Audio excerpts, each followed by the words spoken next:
भाई लोग, तोया जो एक नॉर्मल लड़का था, गॉड की एक छुटकी सी मिस्टेक की वजह से उसकी डेथ हो जाती है और अभी वो गॉड के सामने है, जो कि अपनी मिस्टेक को सुधारने के लिए उसे ऑफर देते हैं दूसरी दुनिया में रीइंकार्नेट होने का। और इसी के साथ वो उससे कहते हैं कि तुम चाहो तो अपने ओरिजिनल वर्ल्ड से किसी भी एक चीज को अपने साथ उस वर्ल्ड में ले जा सकते हो। तो यहाँ पर हम लोगों की तरह नल्ला बेरोजगार था और उसे इंटरनेट का बड़ा गंदा शौक था, तो वो डायरेक्ट चुनता है फोन को ले जाने के लिए। लेकिन यहाँ पर गॉड उससे कहते हैं कि वहाँ पर नेटवर्क होगा नहीं, क्या देखेगा भाई तू उसमें, तुम बस मुझे कॉल कर सकते हो इस फोन से और किसी को भी कॉल नहीं कर पाओगे। जिस पर तो यहाँ आनाकानी करता है, लेकिन तब तक गॉड उसे दूसरी दुनिया में टेलीपोर्ट कर देते हैं। जब उसकी आंखें खुलती हैं तो वो एक जंगल में था और भाई कुछ भी समझ नहीं आ रहा था, तो वो निकल जाता है ऐसे ही देखने के लिए क्या चल रहा है। तभी उसके बगल से एक बग्गी निकलती है जो कि उसके सामने आकर रुक जाती है और उसमें से एक बंदा निकलता है जो कि उसकी ड्रेसिंग सेंस को देखकर पूरी तरीके से पागल हो जाता है और कहता है कि वाह तुमने क्या कपड़े पहने हैं, चलो मेरे साथ मेरी शॉप में चलो। और वो डायरेक्ट उसे अपनी शॉप में ले जाता है, जहाँ पर पहुँचते ही वो भैया हमारे तोया से कहता है कि कपड़े उतारो, मैं इसके बदले तुम्हें अच्छे खासे मनी पे करूंगा। अब हमारे तोया को भाई इस दुनिया में रहने के लिए कुछ पैसा तो चाहिए था, तो वो यहाँ पर कपड़े उसे दे देता है, जिसके बदले उसे अच्छा खासा अमाउंट भी मिलता है और कुछ नए कपड़े भी मिलते हैं उस वर्ल्ड के, जिसे पहनकर वो टनाटन रेडी हो जाता है और फिर वापस से एक्सप्लोरेशन के लिए सिटी को देखने के लिए निकल जाता है। वो आगे बढ़ ही रहा था कि तभी उसे एक गली में कुछ गुंडे दिखते हैं जो कि दो लड़कियों से एक सामान को छीन रहे थे, लेकिन वो लड़कियां देना नहीं चाहती थी, जिस वजह से ये दोनों गुंडे हाथापाई पे उतर जाते हैं। हमारा बंदा मेन कैरेक्टर था, तो वो बचाने के फर्ज के चक्कर में चला जाता है अंदर, जिस पर वो गुंडे उससे वहाँ पर जाने के लिए कहते हैं। लेकिन हमारा बंदा एक पत्थर उठाता है और उस चीज को ही तोड़ देता है, ना रहेगी बांस ना बजेगी बांसुरी। लेकिन वो गुंडे गुस्सा हो जाते हैं और उनमें से एक तोया के ऊपर अटैक करने के लिए बढ़ता है, लेकिन गॉड ने तोया को भेजने से पहले उसे बहुत सारी पावर्स दे के रखी थी, जिससे कि हमारा बंदा उस गुंडे को धूल चटा देता है और दूसरे वाले गुंडे को ये दोनों लड़कियां संभाल लेती हैं। अब हमारे बंदे ने इन लड़कियों का सामान तोड़ दिया था, तो वो उन्हें एक गोल्ड कॉइन देता है और उनसे माफी भी मांगता है। यहाँ पर ये दोनों लड़कियाँ तोया को अपना इंट्रोडक्शन देती हैं। वो दोनों ट्विंस हैं, उनका नाम है एल्जे और लिंजे और वो इस सिटी में काम करती हैं। तोया उनसे कहता है कि क्या तुम मुझे कोई अच्छा सा होटल बता सकती हो जहाँ पर मैं रह सकता हूँ, जिस पर ये दोनों ही लड़कियाँ उसे उस होटल में ले जाती है जहाँ पर वो खुद भी रह रही थी। तोया भाई यहाँ पर इतना बड़ा रिजलर था कि वो एक ही बार में वहाँ की रिसेप्शनिस्ट को इम्प्रेस कर देता है और 1 महीने के लिए वहाँ पर कमरा ले लेता है। जिसके बाद हम देखते हैं कि ये तीनों बैठकर एक जगह पर चाय पी रहे होते हैं और बात करते हैं। अब इन लड़कियों को तोया से ज्यादा इन सिटी के बारे में मालूम था, तो तोया उनसे पूछता है कि क्या तुम मुझे बता सकते हो कि मैं यहाँ पर कहाँ पर काम करके पैसे कमा सकता हूँ, जिस पर ये दोनों ही लड़कियाँ उसे एडवेंचर गिल्ड ज्वाइन करने के लिए कहती हैं उसके साथ, जिस पर हमारा बंदा मान जाता है और वो यहाँ पर ये दोनों लड़कियाँ उसे एडवेंचर गिल्ड के बारे में बताती हैं कि आखिर वो क्या होता है। अब आप लोगों को पता है इसलिए मैं तुम्हें नहीं बताऊंगा, ठीक है। तो फिर ये लोग एडवेंचर गिल्ड में हमारे तोया का रजिस्ट्रेशन करा देती हैं अच्छी तरीके से। अब हमारा बंदा मिशन बोर्ड पर मिशंस को देख रहा होता है, लेकिन उसको इस दुनिया की लैंग्वेज ही नहीं आती है, तो वो यहाँ पर थोड़ा एम्बेरस होते हुए इन दोनों लड़कियों से कहता है कि क्या तुम मेरे लिए मिशन सेलेक्ट कर सकती हो। इस पर एलजी उससे बोलती है कि उसे चिंता करने की जरूरत नहीं है, अगर वो चाहे तो हमारे साथ टीम अप कर सकता है। इस पर हमारा बंदा मान जाता है। अब भैया मिशन तो तोया को मिल गया था, लेकिन उसके पास लड़ने के लिए कोई वेपन नहीं था, तो ये दोनों लड़कियाँ उसे वेपन शॉप में ले जाकर एक अच्छी खासी स्वॉर्ड दिलवाती हैं, जिसके बाद वो लोग अपने मिशन पे जाते हैं, जहाँ पर इन्हें बहुत सारे वुल्फ से फाइट करनी थी। वो लोग अपनी मैजिक का यूज करते हैं, हमारा बंदा अपनी स्वॉर्डमैनशिप का यूज करता है और उन सबको खत्म कर देता है। जिसके बाद वो लोग उस वुल्फ के सर से हॉर्न को कलेक्ट कर एडवेंचर गिल्ड में जमा कर देते हैं, जहाँ से उन्हें सिर्फ 18 कॉइंस मिलते हैं और इतने इनके लिए इनफ थे। यहाँ पर ये लोग कैफे में बैठकर आराम से चाय बिस्किट के मजे ले रहे होते हैं।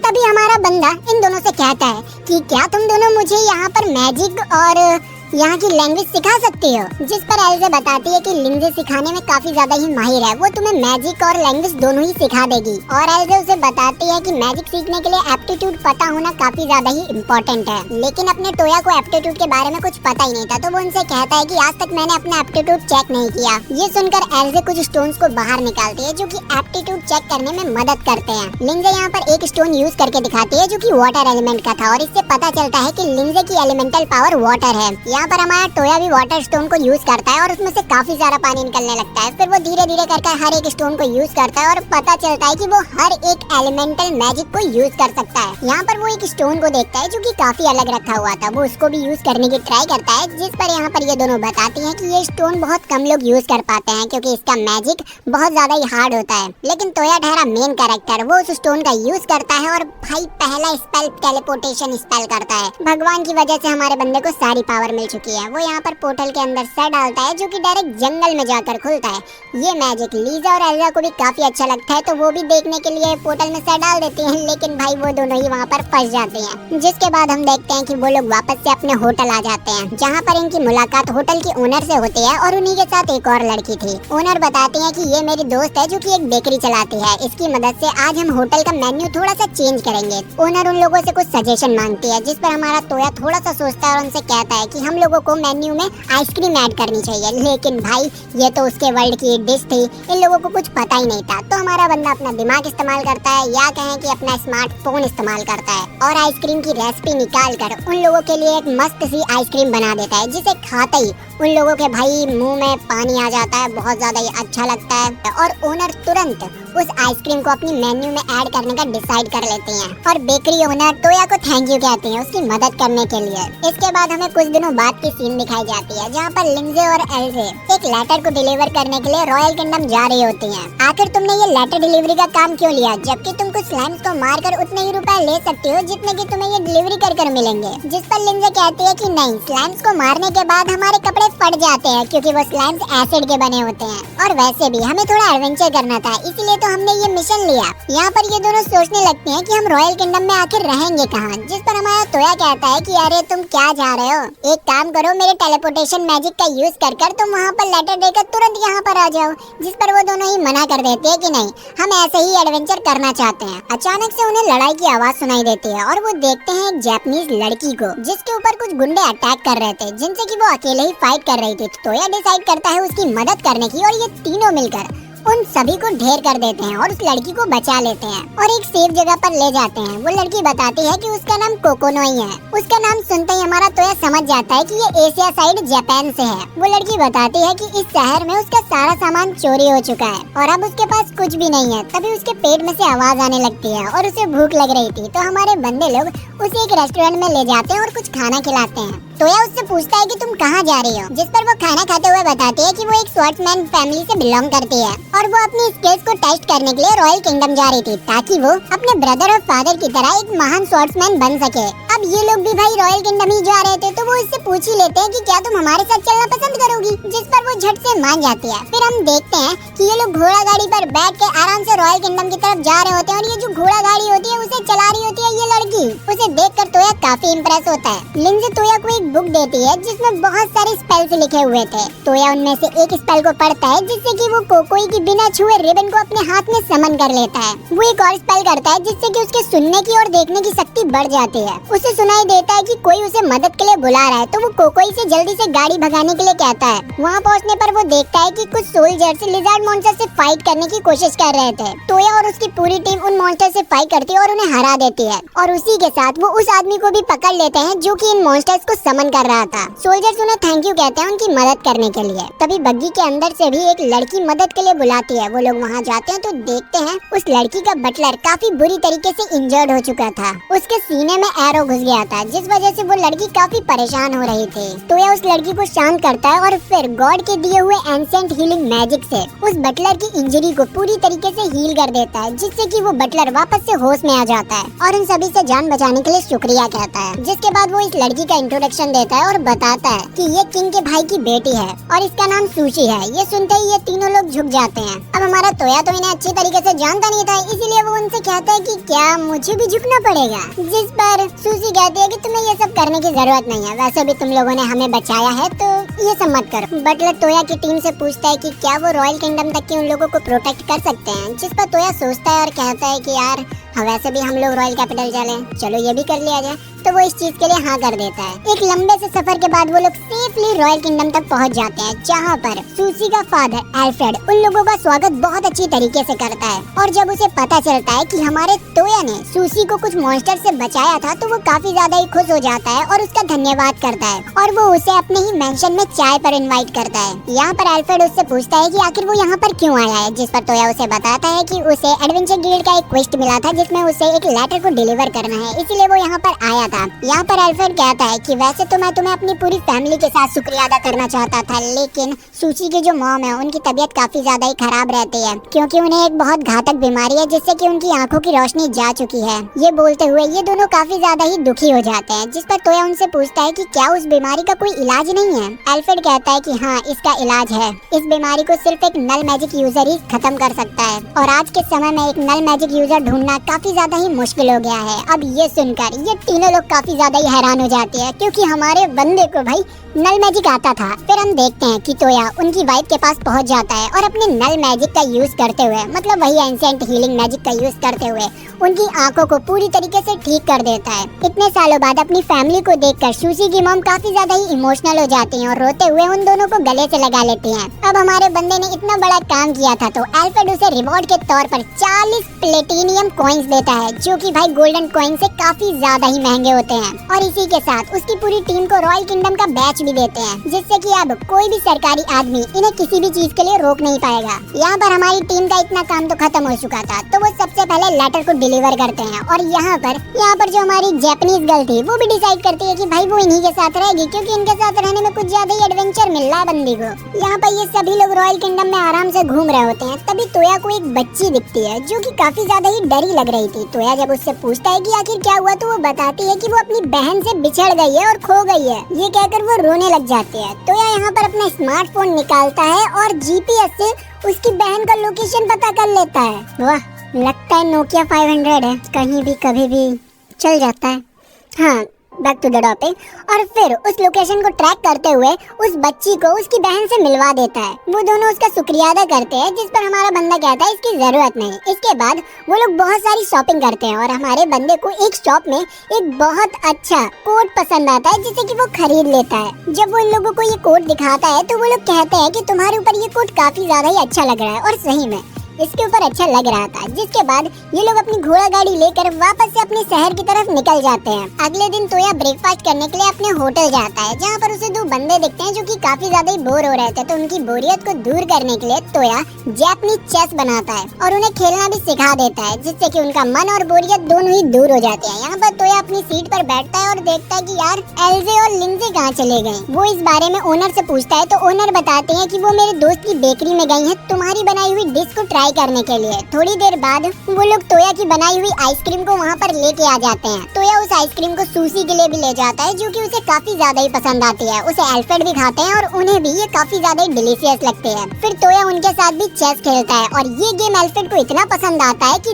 दिन से लेकर रात तक की वो उसके साथ खेलते चले जाते हैं। हमारे बंदे की तो हालत पतली हो जाती है और वो उनसे कहता है कि अब मैं घर जा रहा हूँ, जिस पर पहले तो वो उसे रोकते हैं, लेकिन उसकी बुरी हालत देखकर वो उसे जाने देते हैं। जिसके बाद हमें अगले दिन की सीन दिखाई जाती है, जहाँ पर अब ये सब लोग मिलकर जाने वाले थे एक खतरनाक मिशन पर, जहाँ पर इनकी फाइट होती है एक डार्क नाइट से, जिसे कि वो अपनी टीम वर्क की मदद से इजीली डिफीट कर देते हैं और फिर थक हार कर एक जगह पर बैठ जाते हैं। लिंजे तोया से कहती है कि ये एक एंशिएंट सिटी हुआ करती थी, शायद यहाँ पर हमें कोई ट्रेजर मिल जाए, हमें सर्च करना चाहिए। तो तोया अपने सर्च मैजिक की मदद से वहाँ पर सर्च करता है और उसे एक खंडर में कुछ मिलता है। वो लोग उस खंडर के अंदर जाते हैं, जहाँ पर भैया बहुत ज्यादा ही अंधेरा था। वो लोग उस खंडर के अंदर जाते हैं तो उन्हें बहुत बड़ा दरवाजा दिखता है, जिसमें एंशिएंट लैंग्वेज से कुछ लिखा हुआ था। अब उन लोगों को वो लैंग्वेज आती नहीं थी, लेकिन हमारा बंदा अपने स्मार्टफोन की मदद से उसकी फोटो खींच लेता है। वहाँ पर उन लोगों को एक गेट खोलने की चीज दिखती है, जिसे कि सिर्फ एक अर्थ मैजिक यूजर ही एक्टिवेट कर सकता था। तो यहाँ पर अपना तोया अपने अर्थ मैजिक का यूज करता है और उस गेट को इजीली खोल देता है। जब वो लोग उस गेट के अंदर जाते हैं, तो वहाँ पर उन्हें एक फॉसल दिखता है, जिसे जैसे ही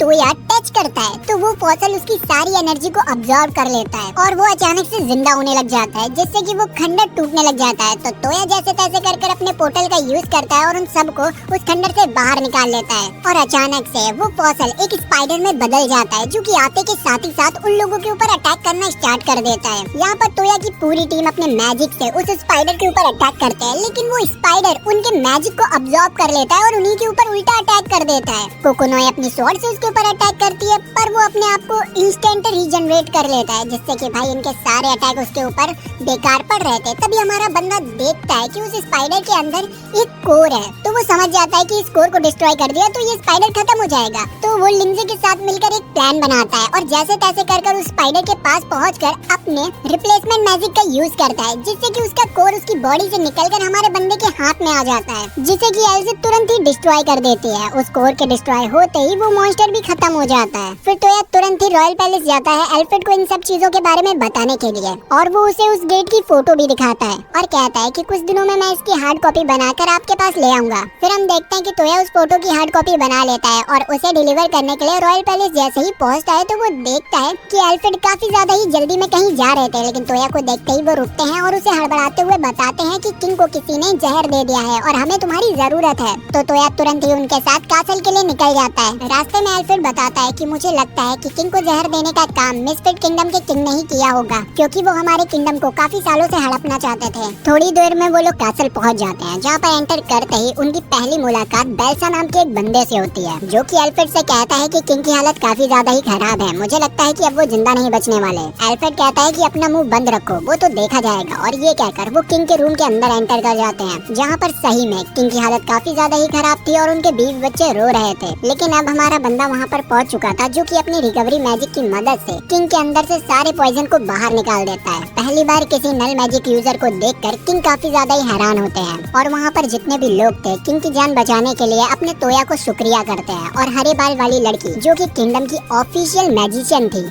वो भी हैरान थे कि टोया एक नल मैजिक यूज कर सकता है। वो टोया को देखकर काफी ब्लश कर रही होती है। तभी एल्फ्रेड किंग से पूछता है कि आपको क्या लगता है आपको पॉइजन किसने दिया होगा। इस बात पर किंग के जनरल बोलने लगते हैं, जब किंग ने वाइन पी थी तभी उनकी हालत खराब होना स्टार्ट हो गई थी। मुझे तो लगता है कि जिसने वाइन सर्व की है वही दोषी है। तो वो लोग सबसे पहले वाइन सर्व करने वाली मेड को बुलाते हैं, और ये वही डैमी ह्यूमन थी जिसकी बहन को हमारे टोया ने परसों बचाया था। टोया उसे देखते ही पहचान जाता है और किंग से कहता है कि मैं तो इसे जानता हूँ, ये ऐसा कर ही नहीं सकते है, क्योंकि अगर पॉइजन वाइन में होता तो उस वाइन को पीने वाले सारे लोगों के ऊपर पॉइजन का असर होता, ना कि सिर्फ किंग के ऊपर। तो मुझे लगता है कि पॉइजन किसी और चीज में था। ये कहकर टोया उनसे कहता है कि मुझे वहाँ ले चलिए जहाँ पर ये सारा काम हुआ था। तो वो लोग उसे पार्टी हॉल में ले जाते हैं। जनरल उसे वो वाइन की बोतल भी दिखाता है जिसे पीने के बाद किंग की हालत खराब हो गई थी। लेकिन हमारे बंदे को इतना पता था कि वाइन में पॉइजन नहीं मिलाया गया है, तो वो अपने सर्चिंग मैजिक का यूज करता है और पूरे रूम को स्कैन करता है, और तभी उसे पता चल जाता है कि वो पॉइजन कहाँ पर था। वो यहाँ पर किंग से कहता है कि उस टाइम पर जो भी इस रूम में था उन सभी को यहाँ पर बुलाया जाए। थोड़ी देर में सब लोग आ भी जाते हैं। उनमें से एक बेल्जा भी था, जो कि आते के साथ ही साथ किंग को ठीक ठाक देखकर काफी ज्यादा ही हैरान था।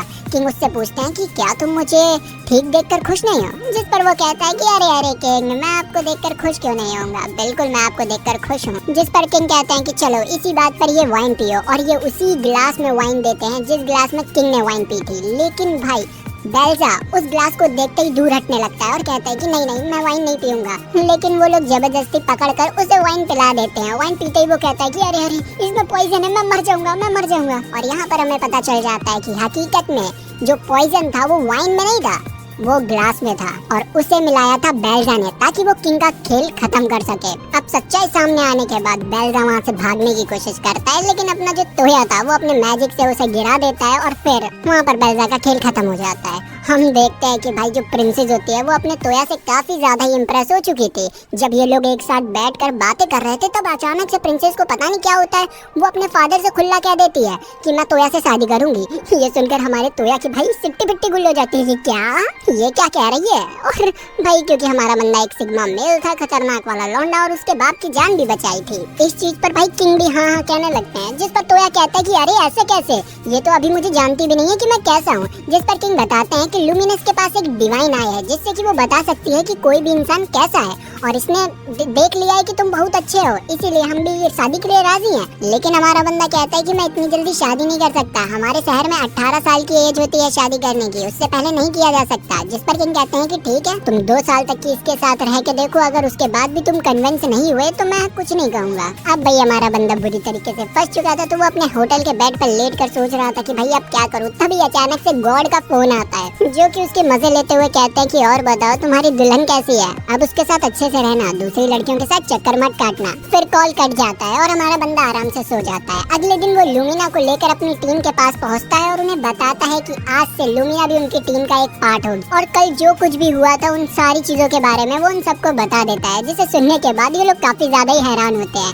यहाँ पर हम देखते हैं कि लूमिना भाई पूरी तैयारी से आई थी, उसने अपना एडवेंचर गिल्ड कार्ड भी बनवा लिया था और एक मिशन भी ले लिया था जिसमें उन सभी को मिलकर एप्स के पूरे ग्रुप को हंट करना था। तो वो लोग जंगल की तरफ निकल जाते हैं पूरी टीम लेकर। काफी देर ढूंढने के बाद जब उन्हें कुछ नहीं मिलता तो लूमिनस यहाँ पर अपना समनिंग मैजिक यूज करती है और बहुत सारे वुल्फ्स को समन कर उनसे कहती है एप्स को ढूंढने के लिए। थोड़ी देर में वो वुल्फ्स एप्स को ढूंढ लेते हैं और उन्हें अपने पीछे भगाते हुए अपनी टीम के पास ले आते हैं और यहाँ पर स्टार्ट होती है फाइट भाई, जहाँ पर लूमिनस भी अपना भाई अच्छा खासा एरो वाला मैजिक दिखाती है और उन सबको मारने लग जाती है। ये सभी लोग अपनी टीम वर्क की मदद से इजीली उन एप्स का खेल खत्म कर देते हैं। यहाँ पर तोया सोचने लगता है कि अब मैं वापस से गिल्ड में जाऊंगा और इतनी प्यारी और क्यूट लड़कियों को मेरे साथ देखकर सभी लोग काफी ज्यादा ही जल जाएंगे और मुझे एक रिजलर समझेंगे। फिर हमें कुछ दिनों बाद की सीन दिखाई जाती है जहाँ पर लूमिना हमारे बंदे को सिखा रही होती है समनिंग मैजिक और हमारा बंदा करता है और भैया वो अपने पहले ही समन में एक हेवनली बीस्ट को समन कर लेता है जो कि व्हाइट टाइगर था। व्हाइट टाइगर तोया को देखकर बड़ा हैरान था कि भाई एक नॉर्मल इंसान ने मुझे कैसे समन कर लिया। तो वो तोया के पास जाकर उससे कहता है कि अपने हाथ को सर पर रखो ताकि वो उसके पावर को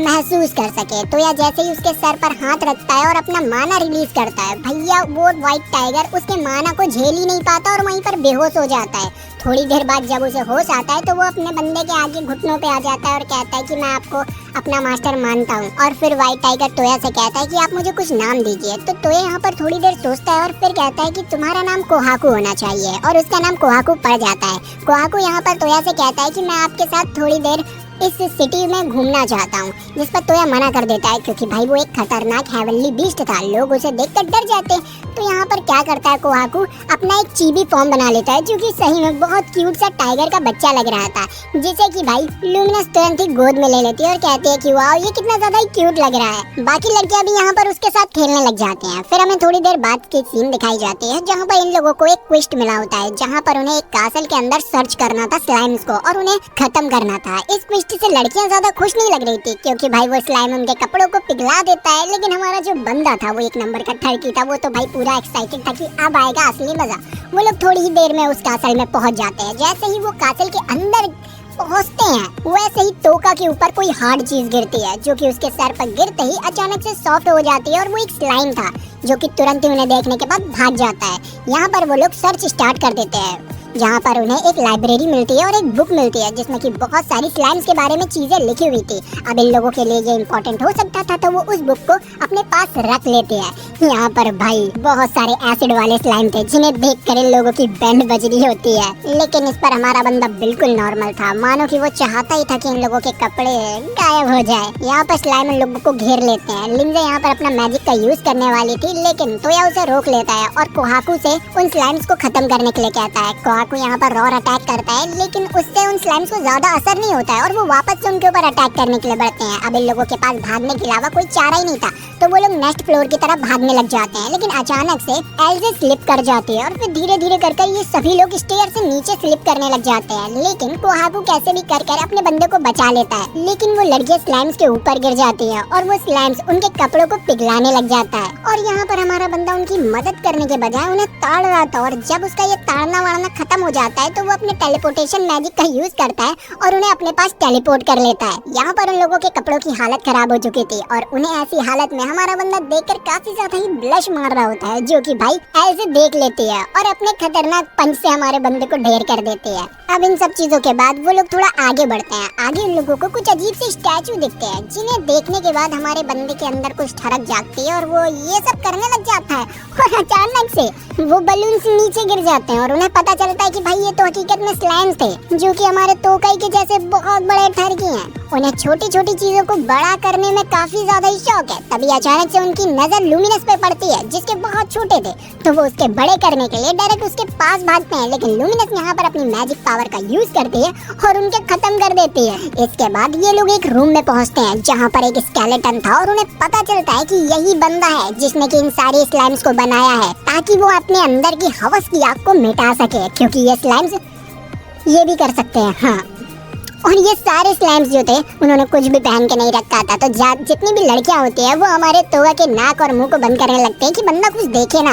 अब भैया यहाँ पर स्लाइम्स इतने ज्यादा थे कि ये लोग इन्हें खत्म तो कर नहीं सकते थे, तो ये लोग क्या करते हैं पूरे कासल को ही आग लगा देते हैं और साइंटिस्ट की जितनी भी इच्छाएं थी वो सारी जल के राख हो जाती है। यहाँ पर इनका क्वेस्ट कंप्लीट हो जाता है। अगले दिन तोका कोहाकू को पूरा टाउन घुमा रहा था, तभी अचानक से उसकी नजर कोकोई पे पड़ती है जो कि एक रोती हुई छोटी सी बच्ची के पास थी। हमारा बंदा उसके पास जाता है और उससे पूछता है कि आखिर क्या हुआ, तो वो बच्ची बताती है कि वो अपनी मम्मी से बिछड़ चुकी है। ये बात सुनते ही तोका अपना नोकिया 500 निकालता है और तुरंत स्कैन करना स्टार्ट कर देता है, जहाँ पर उसे पता चलता है कि भाई इस लड़की की मम्मी अभी पुलिस स्टेशन में है। तो हमारा बंदा तुरंत ही उस लड़की को उसकी मम्मी से मिलवा देता है। अब नोकिया 500 के इतने अच्छे फीचर्स को देखकर कोकोई कहती है कि क्या ये किसी को भी ढूंढ सकता है, जिस पर तोगा कहता है कि हाँ ये किसी को भी कहीं से भी ढूंढ सकता है। तो कोकोई उसे तुरंत सबसे पहले एक रेस्टोरेंट में ले जाती है और शांति से बताती है कि उसे अपने भाई से मिलना है क्योंकि वो काफी सालों से अपने भाई से नहीं मिली है। तो हमारा बंदा तुरंत ही सर्च मैजिक का यूज करता है और उसे पता चल जाता है कि कोकोई का भाई इस समय एक बैटल में है। कोकोई बताती है कि हाँ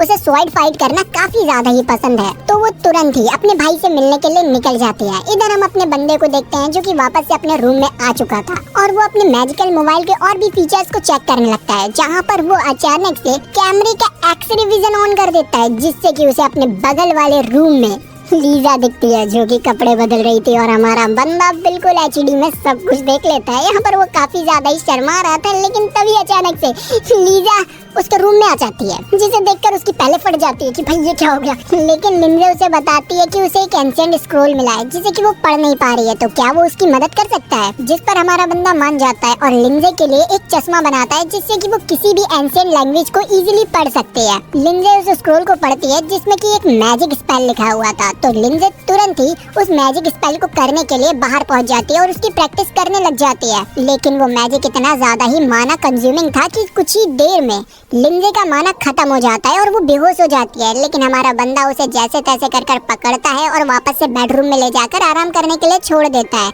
लेकिन जैसे ही लिंजे वापस से ठीक होती है वो तुरंत पहुंच जाती है प्रैक्टिस करने के लिए और उसका डेडिकेशन देखकर हमारा बंदा अपना माना भी थोड़ा उसके बॉडी के अंदर स्टोर कर देता है, जिससे कि वो वापस से प्रैक्टिस करने लग जाती है। लेकिन फिर भी जब वो नहीं कर पा रही थी तो वो गिव अप करने के बारे में सोचती है, लेकिन तोया उसे मोटिवेट करता है और एक और बार ट्राई करने के लिए कहता है। इस बार लिंजे अपनी पूरी जंग लगा देती है और सही में इस बार वो कर देती है और सामने वाले पेड़ को तहस नहस कर देती है। वो इस चीज के लिए तोया को थैंक यू कहती है और वो कहती है कि अब वो इस मूव को अपना स्पेशल मूव बनाएगी। अगले दिन ये लोग एक मॉन्स्टर से फाइट कर रहे थे, जिससे लड़ते दौरान एल्जे के ग्लव्स जो थे वो बुरी तरीके से डैमेज हो चुके थे और उन्हें रिपेयर कराने के लिए उसे सिटी जाना था। तो वो हमारे तोया से पूछते हैं उसके साथ चलने के लिए, जिस पर हमारा तोया मान जाता है और फिर वो लोग सिटी में पहुंच जाते हैं, जहाँ पर वो पहले तो अपने ग्लव्स को रिपेयर करने के लिए डालती है और उसके बाद वो वहाँ से घूम रहे होते हैं। तभी अचानक से एल्जे को एक ब्यूटीफुल ड्रेस दिखती है जो कि उसे काफी ज्यादा ही पसंद आती है, लेकिन वो काफी ज्यादा ही एक्सपेंसिव थी, इसीलिए वो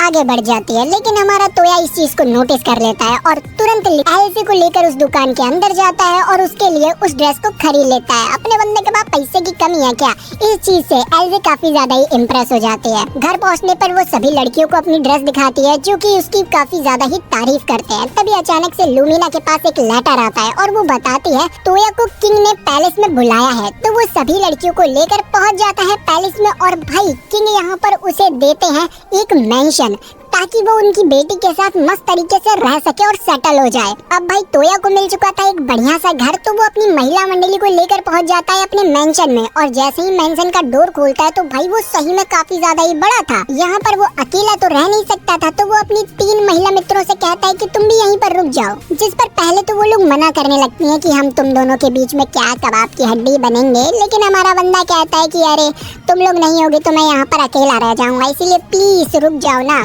मुझे तुम लोगों के साथ अच्छा वक्त बिताना है। ये सुनकर ये तीनों ही काफी ब्लश करने लग जाती हैं, खासकर ये लड़की, पता नहीं क्यों। और हमारा बंदा वापस से एक बैडी डैडी बन जाता है। अब हम लोगों की अच्छी तरीके से जलाने के बाद तोया अपने कोहाकू के साथ बाहर बैठ के नजारे देख रहा होता है। तभी लूमिनस उसके पास आती है और कहती है डैड ने कुछ मेट्स भेजी हैं, आप उनसे मिल लीजिए चल के। तो हमारा बंदा उनसे मिलने जाता है और वहाँ पर वही बटलर होता है जिसके की हमारी बंदी ने जान बचाई थी। फिर हम देखते हैं कि अल्फ्रेड और सूसी तोया से मिलने के लिए आते हैं, जहाँ पर अल्फ्रेड बताता है कि उसे तोया की मदद चाहिए। असल में किंग को मिस्फील्ड किंगडम के किंग ने अलायंस के लिए अपने पास बुलाया है, लेकिन अल्फ्रेड को उनके किंग पर बिल्कुल भरोसा नहीं है। इसीलिए वो तोया से कहते हैं कि क्या तुम हमारी किंग की जगह उनसे बात करने के लिए जा सकते हो, जिस पर हमारा बंदा थोड़ी देर सोचता है और उसके बाद वो इस चीज के लिए मान जाता है। और इसी के साथ इस एनिमे का पार्ट 1 खत्म होता है। तो अगर आपको वीडियो अच्छी लगी, लाइक सब्सक्राइब घंटा दबाए हमारी फैमिली में आ जाए। तो मिलते हैं नेक्स्ट वीडियो में, तब तक के लिए बाय बाय।